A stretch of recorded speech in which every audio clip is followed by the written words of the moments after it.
operations report, if that's okay. Good morning, Mr. President, members of the board. Short-tailing on the events for this weekend. We began, as you probably are aware, pre-revenue service for the Green Line on August 30th. At the same time, revenue service started on the Yellow Line. And the reason for that, and sometimes it gets confusing with the way in which we try to explain these things, but the Yellow Line and the Green Line are interlined. So every other trip, that train goes green and goes yellow. So when it's operating as a Green Line downtown on the mall, it's not in service. When it's operating in the yellow as the Yellow Line, it is in service. First day, probably a little bit more confusion than we wanted to. We were out in front of it with public outreach in the beginning, but what happened, excuse me, is unfortunately on Monday, we didn't have a real good day. We had a few issues, and that's really what pre-revenue service is all about, trying to find out where your Achilles heel is when you set up your operation. We had a switch failure at Gateway. We had a couple of vehicle issues. We have impacts now on the Steel Bridge. The Steel Bridge, we have 4 different lines that are timed very precisely coming through the Steel Bridge area to generate our service through the downtown. And that lineup is critical. So it was the first time that the operations group, from a command center standpoint, had the opportunity to actually see with dwell times and so forth of 4 different lines, the timing of the trains through the Steel Bridge.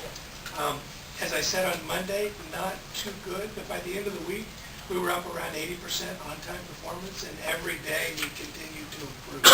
So as we get ready for Saturday and look forward to peak service next week on the mall, we're looking for good things.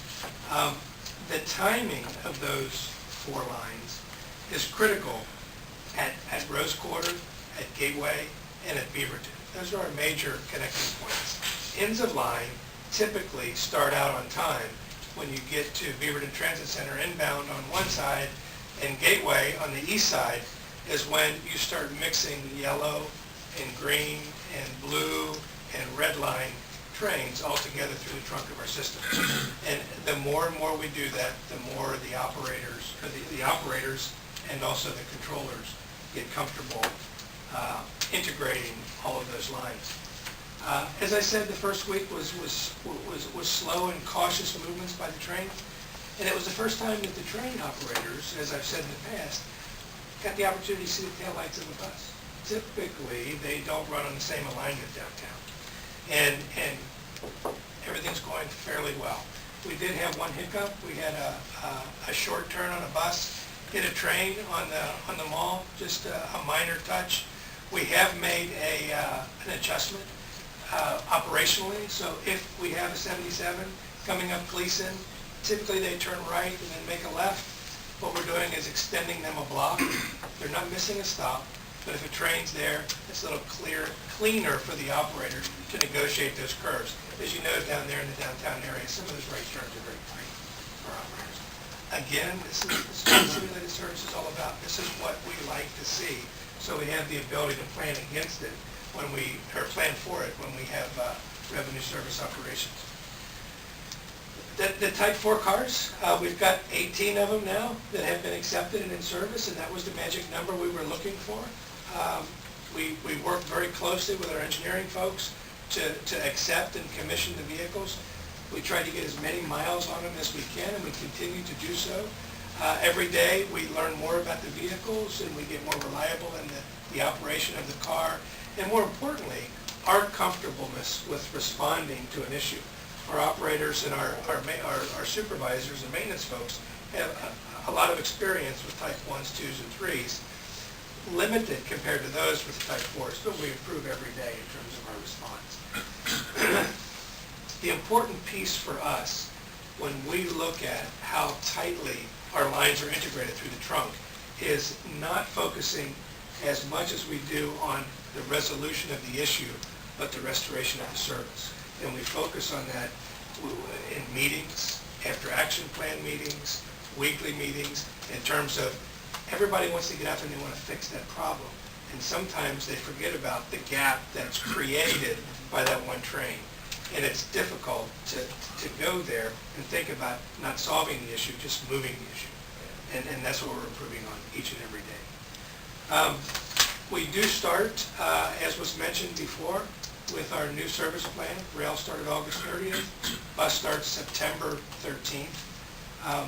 We are going to be out the first week specifically with additional folks in the field. As you know, in some of the reductions, we widened our shoulders in some of the areas in terms of our peak service.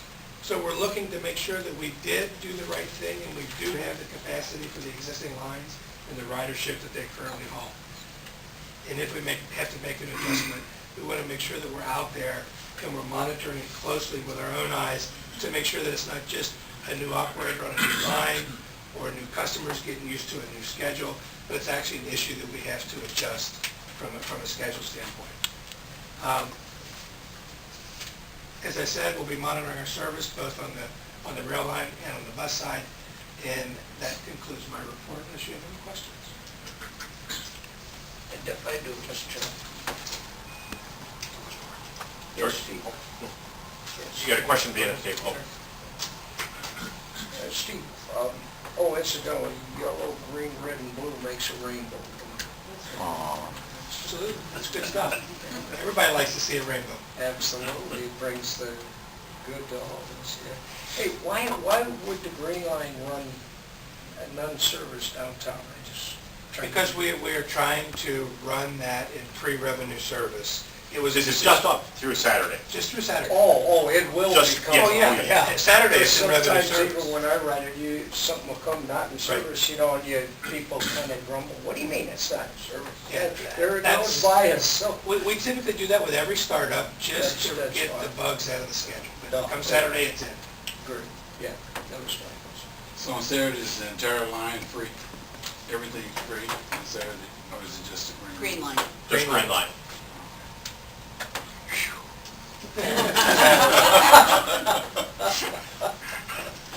Because my next question was going to be a nice one. How do we replace that revenue? Thank you very much. Okay, thank you.